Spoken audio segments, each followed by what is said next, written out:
Você tem um jeito grego de pensar aonde, eu diria, a filosofia hegemônica, né, a filosofia chapa branca, a filosofia que triunfou, a filosofia vencedora, ela é dessa sequência, eu diria, constituída por Parmênides e Heráclito, Sócrates, Platão e Aristóteles, depois Epicúrio e os estoicos. Muito bem. E eu diria até que poderíamos tirar fora Epicúrio e deixar só os estoicos. Muito bem. O que essa filosofia vai nos propor? Ora, que existe uma hierarquia natural entre os seres. E por quê? Porque as coisas no universo têm importância desigual.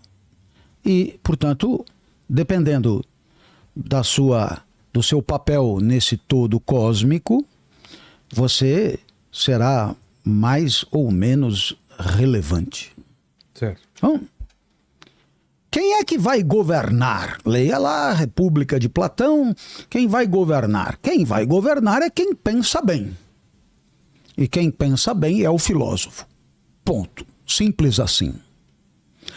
É claro que poderíamos entender isso como advogar em causa própria, porque quem está escrevendo é um filósofo, talvez esteja reivindicando um pouco mais de poder para si. Deixando isso de lado, me parece, digamos, sustentável que quem pense melhor seja encarregado de tomar as decisões na polis, certo? Bom, quem é que vai cuidar da segurança da polis? Segurança, né? Ministério da Segurança, né? Secretaria da Segurança, interna e externa, portanto, Forças Armadas para combate externo e Polícia Segurança Interna. Quem vai cuidar? É quem é talhado por natureza para isso. Digamos, alguém pouco afetado pelo medo de um enfrentamento, etc. Então, é preciso colocar a pessoa no lugar certo. E depois, quem é que vai fazer a artesania, a agricultura, etc, etc?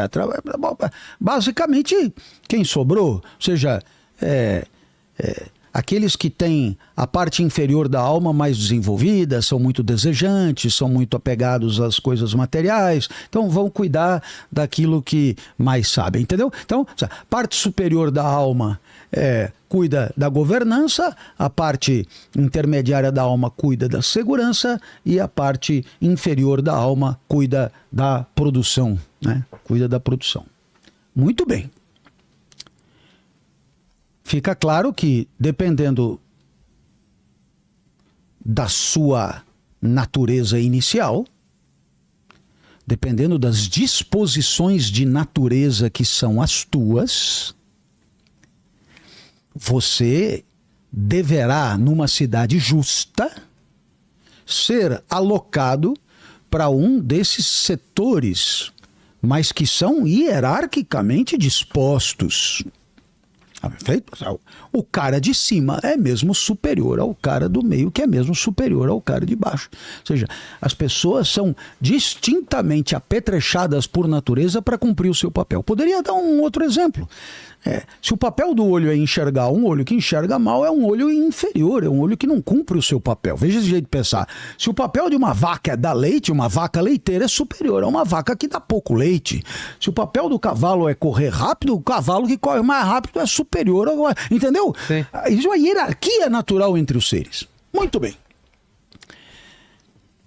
Onde que eu vejo assim uma das revoluções, né? Com Jesus, se você perguntasse para Jesus, escuta, você não está de acordo? Significa que a natureza dá igual para todo mundo? Não, por que não? Não, por que não, né? Veja, o professor Rodrigo concordará comigo, se você botar o Cauã Raymond aqui e abrir uma enquete entre os milhares e milhões de seguidores, quem é o mais bonito, é possível que eu não receba nenhum voto. Existe mais certeza sobre essa diferença de beleza do que sobre uma resolução pelo Teorema de Pitágoras. Pelo menos 10% erra a resolução de Pitágoras. Mas a quem é o mais bonito é de zero. De zero. Eu vou dizer, a natureza é assim. Agora, a vantagem é que a beleza não é o único atributo que a natureza regala. Mas tudo bem. É assim. Agora, o que Jesus... Marcos Aurélio falou, eu votaria em você, professor. Temos um voto. Enfim, como em toda regra, sempre haverá alguém para nos desmentir. Eu te agradeço demais. Marcos Aurélio. Viva Marcos Aurélio, entendeu tudo. Agora, eu te pergunto. Era estoico. Essa isso. Qual é a graça da história? É que o que Jesus vai nos propor é o seguinte: olha, as diferenças de natureza existem, mas deixa isso para lá. Porque o valor não está no que você recebeu nessa divisão original. Ah, não. Pô, mas então o valor está onde? E eu começaria dizendo, está em outro lugar que não esse. Então, está onde? É uma quebra, né? Porque agora, e veja a influência de Jesus, né, no pensamento filosófico posterior. Né? Você abra a crítica da razão prática ou abra fundamentos da metafísica dos costumes de Kant, né? Só há uma coisa indiscutivelmente boa, a boa vontade. Então, veja qual é a ideia. Escuta, a partir de agora é que eu vou ver o quanto você vale. Se você ganhou 5 talentos da natureza, ou 3 talentos da natureza, ou 1 talento da natureza, e a palavra talento é maravilhosa, porque ela é ao mesmo tempo o talento da natureza e o dinheiro, para mostrar que é bem uma questão de valor. Agora eu vou passar a régua, e eu faço questão dessa alegoria. Eu vou passar a régua porque nós estamos na linha de partida e nós estamos todos alinhados no mesmo ponto. O de 5 está ali, o de 3 está ali, porque o que vai contar não é o 5, 3 e 1, mas o que eu vou fazer a partir de agora é o que vai contar. Veja. Incrível isso. Pô, isso é absolutamente revolucionário. Você nasceu mais inteligente, você nasceu mais forte, você nasceu mais bonito, mas porque o que importa é daqui pra frente. Mas, Vilela, agora é fácil você dizer, não, claro que sim, claro que sim, mas foi preciso lá atrás alguém ter mudado completamente o que nós poderíamos tranquilamente chamar de um paradigma, né? É um verdadeiro conjunto de modos de pensar que é transformado. É uma ruptura brutal. Brutal. A parábola dos talentos de Jesus marca uma ruptura brutal na maneira de entender o valor da vida, na maneira de entender o valor da conduta humana, a presença do humano no mundo e assim por diante. Por quê? Porque vai valer a partir de agora. Eu queria só fazer algumas ressalvas, né? Se Aristóteles diz, entregue a melhor flauta para o melhor flautista, o que ele está dizendo? Malandro, se você nasceu com talento para tocar flauta, a cidade tem que te dar tudo. E o outro que não é todo... Esse nada, esse que não toque flauta, esse que não aborreça aqui, só vai encher o nosso saco. Sabe criança com flauta e amarra? Flauta doce. Né? Não toque flauta. Ora, nasceu com talento para pensar, todos os livros do mundo. Não nasceu com talento para pensar... Chafurde na ignorância não é a sua praia. Nasceu com talento. Ora, perceba que... Tomemos o caso do esporte, né? Nós teríamos, então, disputas olímpicas entre talentosos, entre galardonados, entre... Não é? Então... Jesus é uma espécie de patrono dos Jogos Paralímpicos. Entenda. E Jesus, ele permitirá e ele defenderá que alguém que não tem tanto talento para tocar flauta receba sim uma flauta. Porque o que vai valer é o que ele fizer com a flauta com o talento que ele tem. Eu posso te garantir, professor Rodrigo concordará comigo, para nós que não nascemos excepcionais em nada, que bom que Jesus existiu e disse o que disse. Porque quantas vezes eu me lembro do meu pai tentando que eu descobrisse qual era... O meu pai tinha um viés grego de pensamento, embora não soubesse disso de jeito nenhum, nunca estudou nada disso, etc. Mas ele queria saber onde é que estava o meu talento. E ele dizia, você é ruim em tudo. Ele falava isso? Sim, sem nenhuma preocupação de me traumatizar, nada. Sabe o que é? Você é ruim de cálculo, ruim de desenho, ruim de coisa, ruim de poesia. E ele tinha até uma lista bem nobre. Até equitação. Você é ruim em tudo. A partir do momento que você é ruim em tudo, onde bater, bateu. Onde pegar, pegou. Isso aí é que nem toco em rio. Onde ficar, fica. Não tem o que fazer. Ora, essa ideia, ela, na perspectiva grega, me colocaria no fim da fila, no último vagão, e olhe lá. Acho que nem vagão ia sobrar para mim. Agora, o que dirá Jesus? Epa. É bem assim. Sabe? Existe aqui uma matriz de pensamento que lá termina na Revolução Francesa. Égalité, viu? Não há uma desigualdade de princípio. Não, senhor. Há uma desigualdade de natureza, mas o que conta... Esse é igual. É a igual possibilidade que temos de fazer com limões uma limonada, com laranjas uma laranjada e etc. Ou seja, não há como, né, não se emocionar. Porque eu sou do tipo que, diante de uma ideia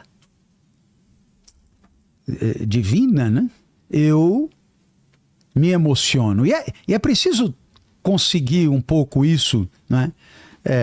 O estudo, ele é inseparável das alegrias, das tristezas, dos afetos. É preciso vincular o aprender ao regozijo, né? Então, isso é uma ideia fabulosa, né? Malandro, o que a natureza te deu foi isso que vai valer daqui para frente. Isso é a chance que, né, estava todo mundo esperando, né? É a oportunidade que está todo mundo pedindo. E quantos, logo de cara, pela aparente desqualificação de talentos realizada de início. Então, eu diria que, graças a essa maneira de pensar, nós temos uma revolução. Muito bem. Agora eu chego no que você me perguntou muito rapidamente. Eu entendo a fé como uma certeza, né? Eu entendo a fé como uma certeza, uma convicção. Acreditar sem ver. Eu entendo. Isso. É como a ex-mulher que perguntava se eu era homem de fé. Eu falava, você é uma mulher de fé? Sim. É uma definição. Ela pedia para ver meu WhatsApp, eu falei assim, tenha fé, acredite sem ver. Tomás de Aquino, né? Tranquilamente, sem comprovação possível, sem verificação possível. Né? Então, acreditar. Agora aqui, eu me reporto de novo a Kant, quando ele se insurge contra as provas racionais da existência de Deus. E por quê? Por sustentar uma ideia, e é ele que está falando, hein? Porque depois disso aqui, professor Rodrigo, eles fazem cortes e aí fica como se a gente tivesse dito. Imagina se eu tenho condição de elaborar esse pensamento. Eu não tenho condição de elaborar esse pensamento. É Kant quem fala. Se a existência de Deus for racionalmente comprovada, Deus deixa de ser uma questão de fé. E aí eu não gostei. Eu prefiro que Deus continue sendo uma questão de fé. Esse é um primeiro ponto.